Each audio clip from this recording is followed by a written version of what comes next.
আজ আবার চলে আসলাম অন্য আরেকটি মালটা বাগানে। প্রায় 60 বিঘা এই মালটা বাগানটি।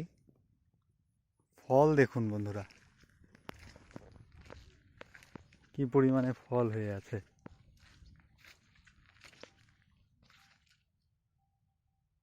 এত ফল গাছে,